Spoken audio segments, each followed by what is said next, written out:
On a quiet evening, the hum of a gas station's fluorescent lights set the stage for a bizarre encounter that would leave everyone questioning reality. Jake, a seasoned cashier at a small-town gas station, was used to quirky customers, but nothing prepared him for Tom, a man convinced he'd cracked the code to free gas. Tom rolled up to the pump, swiped a $25 gift card, and filled his tank with just over $20 worth of fuel. Simple enough, Jake thought, until Tom stormed into the store, clutching his gift card like it held the secrets of the universe. With a mix of concern and smugness, Tom declared, "I swiped this card and yanked it out so fast, there's no way your system recorded it." Jake blinked, trying to process the logic. "But you got the gas, right?" he asked. Tom nodded, undeterred. "The pump doesn't know I paid. You need to manually update the card on your computer." Confusion hung in the air as Jake explained that the gift card's balance was automatically deducted when swiped, a fact as basic as gravity. But Tom wasn't buying it. His voice rose, dripping with certainty. "It didn't write electronically. I was too quick." Jake, sensing reason was a lost cause, offered to print a receipt showing the card's remaining balance of $4.15. Tom swiped the card again, smirking as if he'd outwitted the system. When Jake handed over the receipt, Tom's eyes gleamed. "See? Now you recorded it." "I knew it." Jake tried one last time. "No, sir, the card was charged at the pump. This just shows the balance." Tom scoffed, waving off the explanation like a pesky fly. "Whatever, I'll let you think you're right," he said, strutting out, leaving Jake dumbfounded. Did Tom think he'd hacked the pump for free gas? Or that gift cards were physical ledgers needing handwritten updates?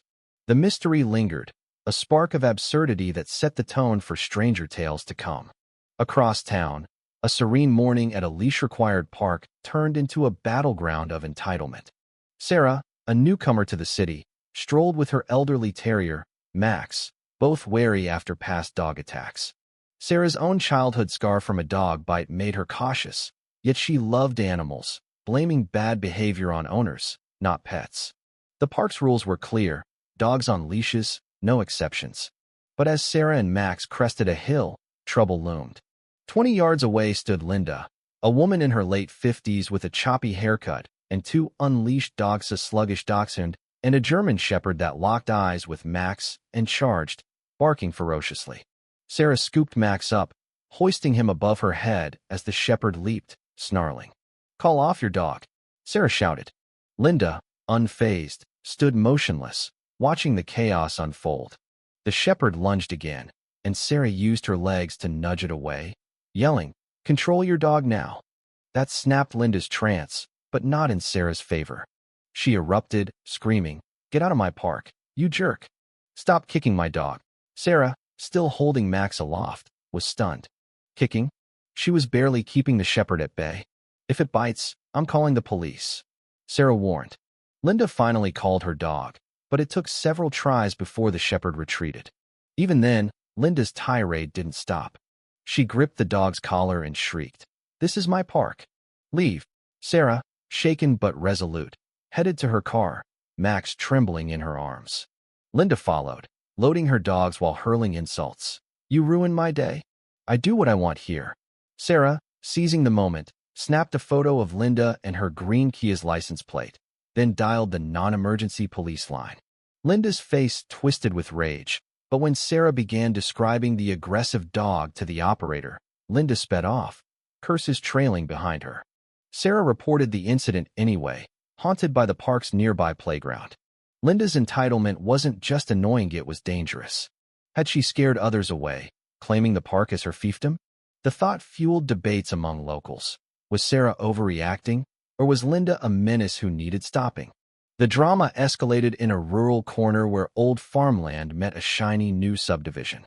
Emma, whose family had worked their century-old property for generations, faced a neighbor from hell, Susan, who moved into a modern farmhouse next door. Emma's tool shed, built by her late father from reclaimed barnwood, stood near their property line. It wasn't pretty, but it was sturdy, permitted, and packed with $15,000 in equipment plus memories of her dad. Susan, however, saw it as a blight on her perfect view. Notes appeared in Emma's mailbox, first polite, then venomous, demanding the shed's demolition. Emma ignored them, but Susan wasn't deterred. Anonymous complaints brought county inspectors 3 times, each leaving with a clean bill for the shed. "I'm feeling harassed myself," one muttered. Susan's campaign intensified. She snapped photos at odd hours, and Emma's farm stand business tanked under a flood of fake reviews claiming her crops grew near toxic waste. Customers reported Susan warning them about filthy conditions. The breaking point came when Emma returned from a weekend market to find her shed reduced to rubble, her tools gone. A demolition company's card hung on her fence. The foreman, baffled, said a neighbor Susan had paid cash, claiming the property was abandoned. Emma's heart sank, but hope flickered. She'd installed wildlife cameras after bear sightings. The footage was damning. Susan, clear as day, waved down the crew, handed over cash, and smirked as the backhoe tore into the shed. "The owner's long gone," she lied on tape. Emma called the sheriff, who watched the video in disbelief. "This one's open and shut," he said. In court, Susan's defense that she was protecting property values crumbled against the footage. Convicted of felony destruction, she faced a $42,750 civil judgment for damages, plus $5,000 in sanctions after a frivolous appeal. The fallout was brutal. Susan's marriage collapsed, her farmhouse foreclosed, and she ended up in a dingy apartment above a hardware store. Emma, with the payout, rebuilt the shed, the same demolition crew working at a discount out of guilt.